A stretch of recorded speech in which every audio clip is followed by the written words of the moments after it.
وعلى آله الطيبين وعلى أصحابه أجمعين. وعن جابر رضي الله تعالى عنه قال قال رسول الله صلى الله عليه وسلم: ثنتان موجبتان. قال رجل: يا رسول الله ما الموجبتان؟ قال: من مات يشرك بالله شيئا دخل النار، ومن مات لا يشرك بالله شيئا دخل الجنة. رواه مسلم. صاحب د مشکات رحمه الله د کتاب الایمان بحث شروع کړی ده او هغه مبارک احادیث راوړي چې کم د ایمان سره تعلق لري او مناسبت لري. په هغه مبارکو احادیثو کې یو روایت ته حضرت جابر رضی الله تعالی عنہ مبارک ده. دے فرمائی چې جناب رسول الله صلی الله علیه وسلم مبارک فرمایلی دي چې دوه خصلتونه دي، یعنی دوه صفات دي چې هغه واجبون کې دي انسان لره. هغه دوه خصلتونه دي چې هغه انسان لره واجبون کې دي، یعنی هغه انسان چې دا دوه خصلتونه وکې راغل نو انسان باندې د هغې خصلتونو د وجې نه دا دوه شیان واجب کیږي. یو صحابي ده رضی الله عنه، هغه د جناب رسول الله صلی الله علیه وسلم مبارک نه تپوس کوي چې صاحب هغه دوه خصلتونه چې هغه واجبون کې دي هغه څه شی دي؟ جناب رسول الله صلی الله علیه وسلم مبارک ورته وفرمایل چې کم سړی مړ شو او دا د الله پاک جل جلاله سره څه شریک ګرځوي، دا انسان به اور ته داخلیږي او د باندې جهنم واجب ده. او بل هغه سړی ده چې هغه مړ شي او د الله پاک جل جلاله سره څوک شریک نه ګرځوي، د الله پاک جل جلاله سره یو څیز شریک نه ګرځوي، دخل النار دخل الجنه. جناب نبی کریم صلی الله علیه وسلم مبارک فرمائی دا کم انسان چې شرک نه کوي، د الله پاک جل جلاله سره څوک شریک نه ګرځوي، دا انسان به جنت ته داخلیږي.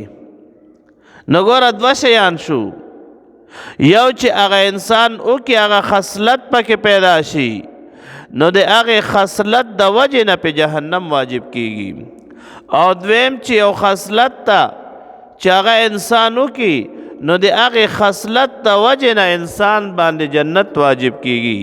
هغه اولنی خصلت هغه شرک ده. رونه شرک ډېر بد شی ده. الله پاک جل جلاله قرآن پاک کې د شرک سخت مذمت ذکر کړی ده او دا بیان فرمایلی ده. بسم الله ان الله لا یغفر ان یشرک به ویغفر ما دون ذلك لمن یشاء.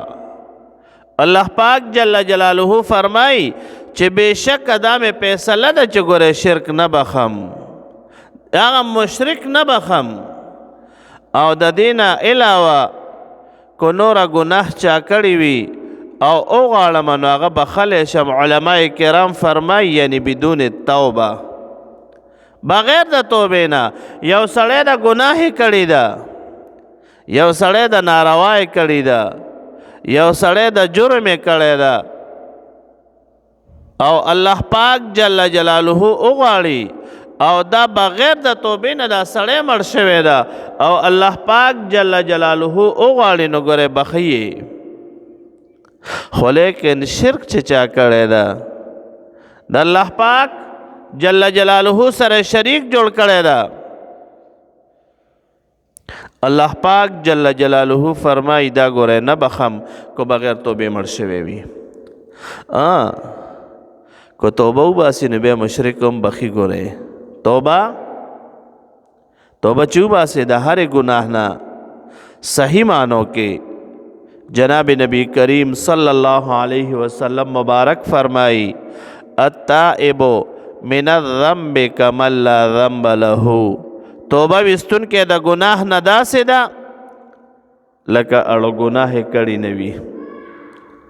او بل جناب نبی کریم صلی اللہ علیہ وسلم مبارک فرمائی څوک چې مړ شو او د الله پاک جل جلاله سره سسی شریک نه ګرځوي، سسی دی ورسره شریک نه کو، دخل الجنه.